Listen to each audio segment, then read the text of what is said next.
Marijuana has changed a lot during the last decades after legalization. The experts are breeding the plant into amazingly beautiful plants and making them extra potent. But it wasn't always like this. Let's take a look at the evolution of cannabis since ancient times. Cannabis, at this time in the Panpo village, was regarded among the 5 grains of China and was farmed as a major food crop. This was the earliest record of cannabis as a medicinal drug. At this time, Emperor Shen-Nung recognized its treatment properties for over 100 ailments such as gout, rheumatism, and malaria. Nomadic Indo-European people, the Scythians, used cannabis in steam baths and also burned cannabis seeds in burial rituals. Cannabis was described as a source of happiness, joy giver, and bringer of freedom in the Atharva Vedas Hindu religious texts. At this time, cannabis was smoked at daily devotional services and religious rituals. Open religious use of cannabis allowed for exploration of medical benefits. During this period, it was used to treat a variety of ailments such as epilepsy, rabies, anxiety, and bronchitis. Egyptian medical papyrus of medical knowledge, the Ebers Papyrus, noted that medical cannabis can treat inflammation. Cannabis pollen was recovered from the mummy of Ramesses II, the Egyptian pharaoh who was mummified after his death in 1213 BC. Greek physician Dioscorides prescribed cannabis for toothaches and earaches. The Roman doctor Claudius Galen noted it was widely consumed throughout the empire, and women of the Roman elite also used cannabis to alleviate labor pains. Hua T'o was the first recorded physician to describe cannabis as an analgesic. He used a mixture of cannabis and wine to anesthetize patients before surgery. The medieval Persian medical writer Avicenna published Avicenna's Canon of Medicine book, stating that cannabis is an effective treatment for gout, edema, infectious wounds, and severe headaches. His work was widely studied from the 13th to 19th centuries, having a lasting impact on Western medicine. Arab traders at this time started bringing cannabis from India to Eastern Africa, where it spread inland. It was used to treat malaria, asthma, fever, and dysentery.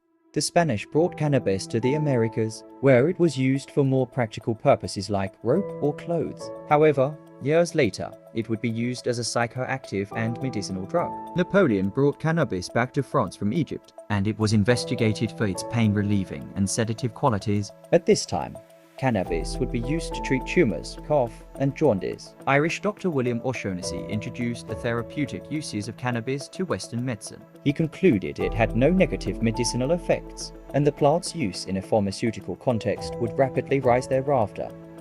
Drug use was declared a crime in the US under the Harrison Narcotics Tax Act in 1914.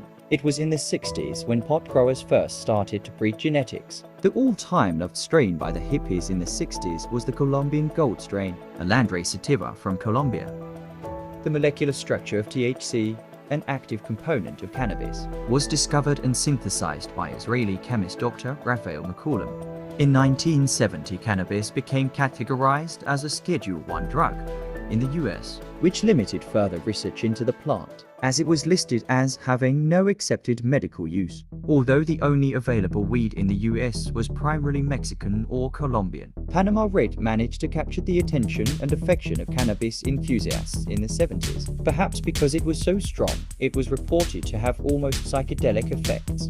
The CBD1 and CBD2 cannabinoid receptors were discovered in 1988. Today, we know they are some of the most abundant neuroreceptors in the brain. White Widow deserves a mention as one of the most prolific strains of the 90s, bred specifically for indoor cultivation. It ushered in one of the biggest quantum leaps in the history of cannabis, being vastly different from anything grown the decades before. A widely smoked strain during this time was Blue Dream. It was eerily, almost annoyingly popular, and for good reason. It was a sativa-dominant hybrid. Various governments started legalizing weed in the 2010s. Uruguay fully became the first country to legalize nationwide in 2014. Canada in 2018. Various estates, and South Africa. Some of the most popular weed strains in the 2020s are Gelato, Skittles, Lucky Charms, and Skywalker OG.